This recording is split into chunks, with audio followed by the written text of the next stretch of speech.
Fala, torcedor, beleza? Tudo certo? Grenal chegando, falta pouco tempo para o Grenal e para saber se o Grêmio vai conseguir superar o favoritismo do Inter, que é o que vem se apontando aí, inclusive eu mesmo tenho essa opinião, até por todos os fatores que a gente já falou, né, em outros vídeos. Por exemplo, o Inter joga em casa, o Inter vem de uma sequência boa de vitórias, o Inter é o time que menos sofre gols, pelo menos em relação ao Grêmio, é um time que quase não sofre gols. O Grêmio sofre gols eventualmente, o Inter joga de uma forma muito mais intensa, a boa fase do Wanderson, o Ener Valencia e o Grêmio se remontando, né? As contratações do Inter foram boas também, pelo menos no papel, a janela do Inter. Então eu acho que a tendência é que o Grêmio tenha que superar muitas coisas para poder tentar vencer o Grenal, e o Inter também, claro, vai ter suas dificuldades.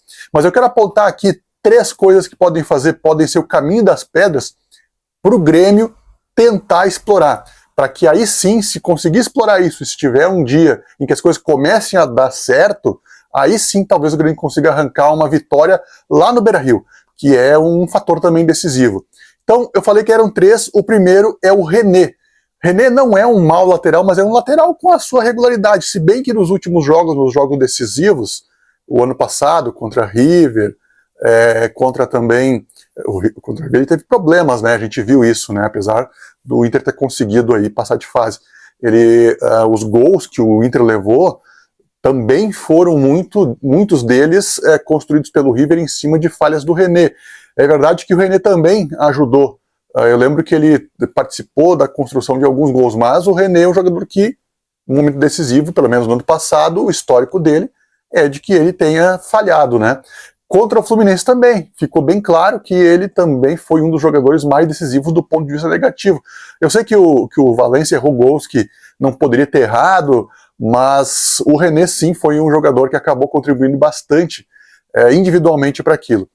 O segundo ponto que eu acho que o Grêmio também tem que explorar é o outro lateral, que é o Bustos. O Bustos, ele é um bom lateral. Aliás, ele é um lateral até bem melhor do que os que a gente tem por aí. Jogaria, eu acho que em quase qualquer time do Brasil, o Bustos seria titular. Mas o Bustos tem uma característica que é boa, que é o apoio ofensivo, né? Ele vai muito para frente, só que isso deixa uma oportunidade de jogar nas costas dele. Eu acho que por ali também é um caminho. Mais uma vez lembrando, a gente tem que usar os pontos fracos do adversário, só que os pontos fortes do adversário podem também ser explorados. O Bustos é um jogador que apoia muito, vai dar muito trabalho para a nossa defesa. É uma via de escape do Inter. O Inter usa muito isso porque tem que usar a mesma característica importante desse jogador, mas a volta dele, a recomposição dele, na minha opinião, ela pode colaborar para que o Grêmio possa explorar aquilo. Ou seja, esse é o segundo ponto que pode ser explorado pelo Renato se as coisas começarem a dar certo no jogo. E o terceiro é o próprio time do Inter como um todo, a forma como o Kudê joga. O Kudê, ele é um treinador que joga muito com times fazendo muita pressão, jogando intensidade alta, fazendo com que explore ou tente causar o erro dos adversários, né? E uma coisa é assim, fazer esse tipo de jogada com as qualidades técnicas dos jogadores que tu tem contra equipes do interior, equipes que são são muito mais frágeis, né? Tem uma condição técnica mais frágil, tem uma condição física mais frágil.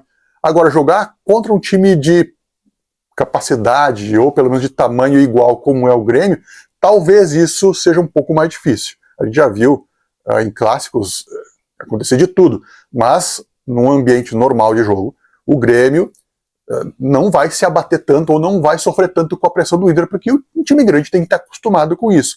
E aí é que o Grêmio pode tentar explorar em saídas de bola rápida, em saídas de bola longa, não estou dizendo chutão, mas saídas de bola construída, jogadas que possam ser preparadas durante a semana. Esperamos que o Grêmio tenha treinado isso, esperamos que o Renato tenha treinado isso, esperamos que o Renato saiba disso também, óbvio que ele sabe, se eu sei, ele também sabe.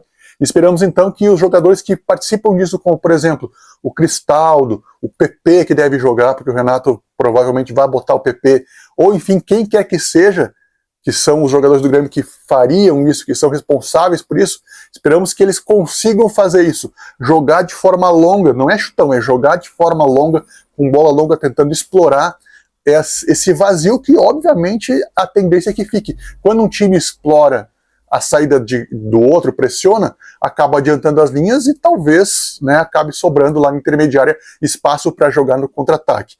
Esse é também um fator que o Grêmio pode tentar explorar, e esse é um fator que o Grêmio tem que ter treinado, tem que ter feito um treinamento para criar alguma armadilha para que isso aconteça durante o jogo. E é isso. Se o Grêmio conseguir vencer o Grenal, acho que vai ser por um desses 3 caminhos aqui. Eu quero saber se vocês também têm alguma outra ideia, vocês que são gremistas, ou se vocês até que são colorados se concordam com isso que eu falei. Eu até botei no título aqui que o Grêmio que o Renato vai tentar botar o Cudê no bolso. É óbvio que isso é só uma figura de linguagem, às vezes acontece. No último Grenal, o Renato foi colocado no bolso. Então, a gente tem que ver o que vai acontecer nesse. Esperamos que nesse 4-4-1 a vez seja do Grêmio de vencer. Até porque se o Grêmio perder, o Inter dispara na liderança 5 pontos à frente. E aí a gente joga, em tese, né, as partidas finais do campeonato, tudo fora de casa, o que também é uma grande desvantagem. Beleza? Então a gente vai se falando aí, mais conteúdo de Grenal a qualquer momento. Um grande abraço e a gente se fala.